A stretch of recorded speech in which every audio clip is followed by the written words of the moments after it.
Hi, my name is Lauren Pentrack, and today we're going to be talking about international mitigation.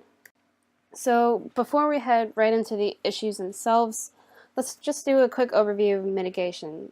What is mitigation? Well, George Haddo defines mitigation as significantly reducing or eliminating the risks to people and property from all hazards and their effects.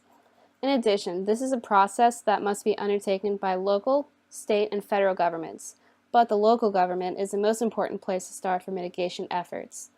Mitigation is also unique to other steps in emergency management because it creates a long-term solution to reduce the risks of hazards, not just during the period of the hazards themselves.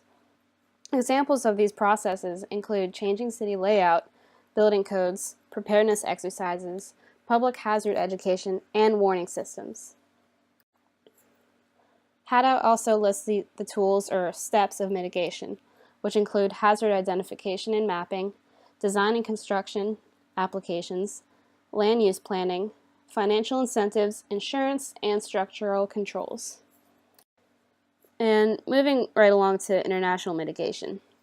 It is basically the same process as described before, but involve multiple countries and account for global disasters.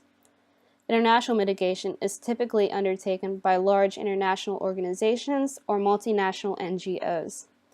Some of these organizations include Geohazards International, the United Nations Framework Convention on Climate Change, the National Drought Mitigation Center, International Society for the Prevention and Mitigation of Natural Hazards, just to name a few.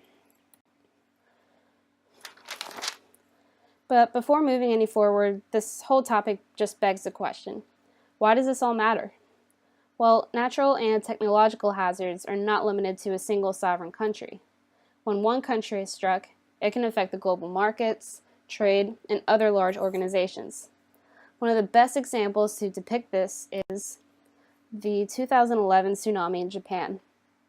The enormous waves that struck the southern islands not only dealt huge economic and societal damage, but it swept away massive amounts of debris, nearly 20 million tons.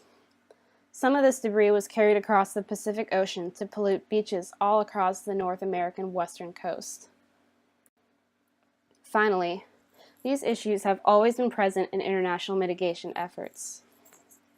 Who's going to lead these efforts? There's not a single entity in charge of all mitigation. How will it be funded? More importantly, who will pay for it? What can developing countries do to help? It is possible that they would lack the resources and capital to help at all. What about the unwilling countries? Can they be coerced? Should they even be attempted to be coerced? And finally, what can help fuel cooperation? One of the prime examples of international mitigation issues is climate change. Who's going to lead the efforts to save the planet? Which countries are going to fund this global effort? Developing countries are often viewed as large contributors to global warming, but may be too poor to change to a greener lifestyle. Not all countries are on board with combating climate change. Some people don't even believe in climate change. That being said, how can we continue to cooperate? Thank you.